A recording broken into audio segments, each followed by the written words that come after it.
आगे बढ़ते हैं। पहली जो हमारी फिजिकल डिवीज़न थी वो कवर हो गई, वो थी हिमालयाज़। अब हम आ जाते हैं नॉर्थ प्लेन्स ऑफ इंडिया के। मैंने पहले भी मैप में दिखाया था, एक बार दोबारा दिखा देती हूँ, ठीक है।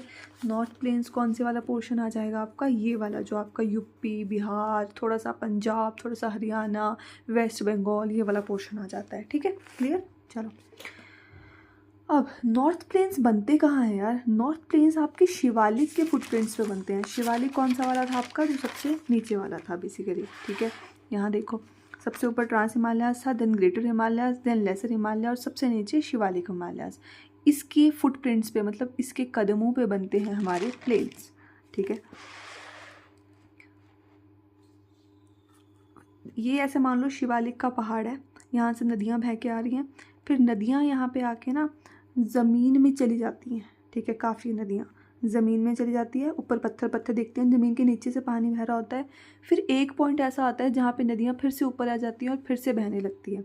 तो ये पॉइंट जहाँ पे नदी दोबारा से ऊपर आके बहने लगती है, डैट पॉइंट इज़ कॉल्ड तराई। और ऐसा पॉइंट जहाँ पे नदी गायब हो जाती है, मतलब ज़मीन में से बहने लगती है, that point is called Bhabar, ठीक है। तो तराई कैसा एरिया होता है, वेटलैंड होता है, मतलब गीला होता है, मार्शी दलदल होता है, ठीक है। ऐसी जगह में काफ़ी जंगली जानवर और आपके पेड़ पौधे पाए जाते हैं, अलग अलग तरह के, ठीक है। भाबर की बात करें अगर हम, जहाँ पे नदी क्या होती है, गायब होती है, रिवर डिसअपियर्स, ये कंस्ट्रक्शन के लिए सूटेबल होता है। रीज़न बीइंग यहाँ पे काफ़ी पत्थर मिल जाते हैं बेसिकली, ठीक है। अब इंडिया का पहला नेशनल पार्क कौन सा था, जिम कॉर्बेट नेशनल पार्क, ठीक है, ये मैंने ऐड कर दिया यहाँ पे। उसके बाद आ जाते हैं, अब नदियाँ दो तरह की मिट्टी अपने साथ लेके आती है। बेसिकली अलूवियल सॉइल होती है वो, जो नदियाँ लेके आती हैं। अलूवियल सॉइल एक बहुत ही फर्टाइल उपजाऊ मिट्टी होती है, ठीक है। दो तरह की होती है, खादर, बांगर, ठीक है। खादर मतलब न्यू, कहाँ कहाँ पाई जाती है, पंजाब, हरियाणा, यूपी, बिहार में। भांगर मतलब ओल्ड, ऐसे याद रख लो, भा से भांगर और बासी, ठीक है। तो बासी मतलब ओल्ड मिट्टी होगी, जो कहाँ पाई जाती है, राजस्थान में। बेसिकली जो राजस्थान है ना, वहाँ पे आपकी लूनी रिवर, लूनी नदी बहती है, ठीक है। लूनी नदी का ओरिजिन कहाँ से होता है, अरावली माउंटेन से। अरावली माउंटेन कहाँ है, अभी आगे जाके हम लोकेशन देखेंगे, डोंट वरी, ठीक है। अरावली माउंटेन की ही जो एक्सटेंशन है वो रायसेना हिल्स है, कहाँ पे, दिल्ली में। इसको कहने का मतलब क्या है यार, एक बार समझ लो, मैं समझा देती हूँ। जैसे ये आपके अरावली माउंटेन्स हैं, तो आपके दिल्ली में भी ना छोटे छोटे पर्वत आ जाते हैं। अब ये क्वेश्चन पूछ लिया जाता है कि यार जो दिल्ली में पर्वत कहाँ से आ गए, प्लेन इलाका है, ठीक है। तो बेसिकली ये अरावली माउंटेन की ही आगे को एक्सटेंशन है, कहाँ पे, दिल्ली में, which is called Raisena hills, ठीक है। हाँ, हम बात कर रहे थे लूनी रिवर कहाँ फ्लो करती है, राजस्थान में फ्लो करती है।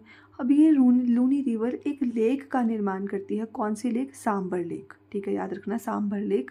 ये जो सांबर लेक है, ये इंडिया की सबसे सॉल्टीएस्ट लेक है, मतलब इस लेक में सबसे ज़्यादा नमक पाया जाता है, ठीक है। अब आ जाते हैं आपके प्लेन्स की, अगर हम बात करें तो जो प्लेन्स है ना, टोटल एरिया जो प्लेन्स का है वो वेस्ट से अगर ईस्ट की तरफ देखें तो 2400 किलोमीटर का है। और अगर हम इसकी चौड़ाई की बात करें, मतलब ऊपर से लेके नीचे तक, तो वो 150 से लेके 300 किलोमीटर तक का है, ठीक है। कौन कौन सी नदियाँ आपकी प्लेन्स बनाती हैं, इंडस बनाती है, गंगा बनाती है, ब्रह्मपुत्र बनाती है, ठीक है। अब ब्रह्मपुत्र रिवर के बारे में एक और ख़ास बात है, जान लो। ब्रह्मपुत्र रिवर आसाम जो हमारी स्टेट है उसमें एक रिवराइन आइलैंड बनाती है। रिवराइन आइलैंड मतलब ऐसा आइलैंड जो कोई नदी बनाए, ठीक है। आइलैंड का मतलब समझते हो ना, बीच में कोई ज़मीन का टुकड़ा और चारों तरफ पानी, ठीक है, ऐसी जगह।